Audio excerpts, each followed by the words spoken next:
Pour perpétuer cette tradition unique en France, une famille a relancé la fabrication des bottes camarguaises, portées par les gardiens.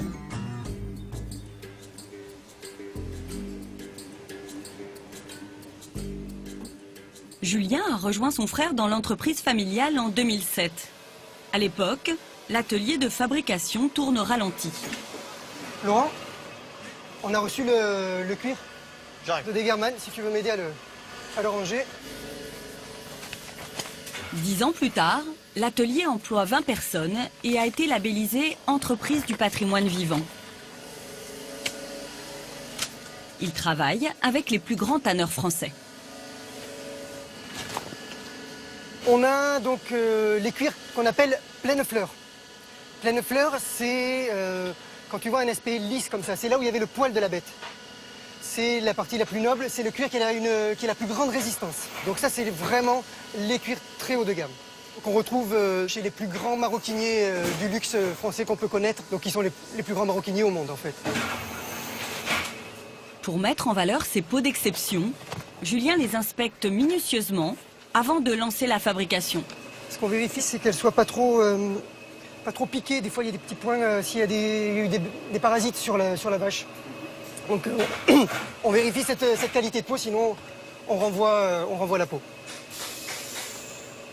Voilà, mais là, il y a des parties qui sont pas terribles. Donc, on va voir un petit peu ce qu'on en fait.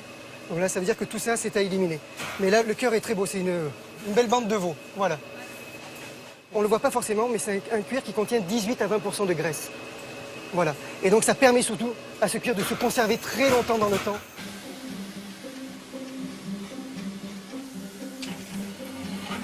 Près de la moitié du chiffre d'affaires de l'entreprise est réalisé à l'exportation, notamment sur le marché asiatique.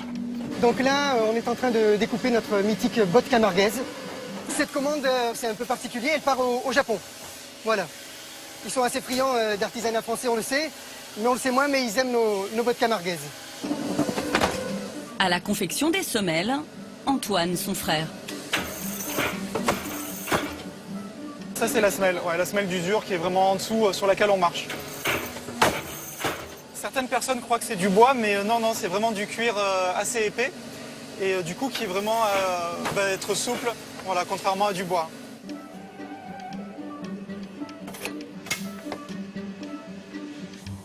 Chaque étape de l'assemblage est réalisée à la main.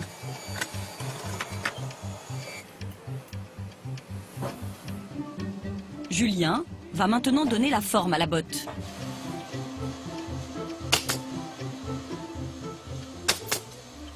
Tous les quartiers de cuir sont assemblés, donc piqués entre eux.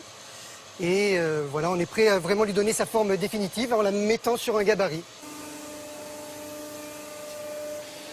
Donc là, je positionne ma tige, je regarde si elle est centrée, je regarde les baguettes.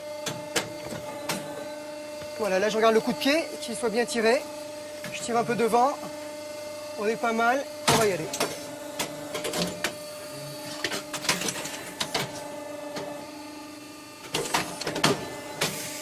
Donc, le résultat ?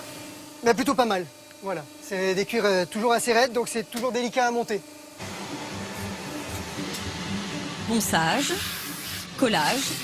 Après 3 heures de fabrication, Julien apporte la dernière touche.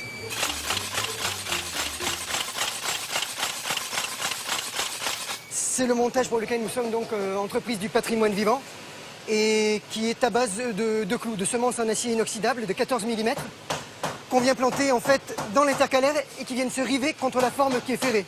Nous sommes les derniers fabricants en France et peut-être en Europe à pratiquer ce montage. C'est important de préserver pour moi un petit peu ce savoir-faire français et qui était tombé un peu en désuétude, où c'était un petit peu ringard il y a 20 ans en arrière et aujourd'hui c'est hyper tendance. Mais voilà, entre-temps il a fallu résister. Ok, donc là tu es à la finition. Ça, il faut le regarder, tu vois, des fois. Fanny a rejoint l'entreprise de ses frères il y a 5 ans. Pour moi, ça, Ah Fanny, tu as vu le proto qu'on a fini aujourd'hui? Le proto, écoute, il est pas mal. Je l'ai essayé. La famille s'est lancé un nouveau défi, élargir leur gamme pour conquérir un nouveau public. Il s'ouvre légèrement, sinon il est magnifique. Hein. La ligne, Ouais, elle est parfaite, 2 pièces, très très bien. Là-haut c'est bien équilibré, c'est droit, ça remonte pas trop. On l'a recoupé un petit peu, on l'a retaillé ici. Si on ne veut pas mourir et rester sur la botte camarguaise uniquement, il faut élargir notre gamme.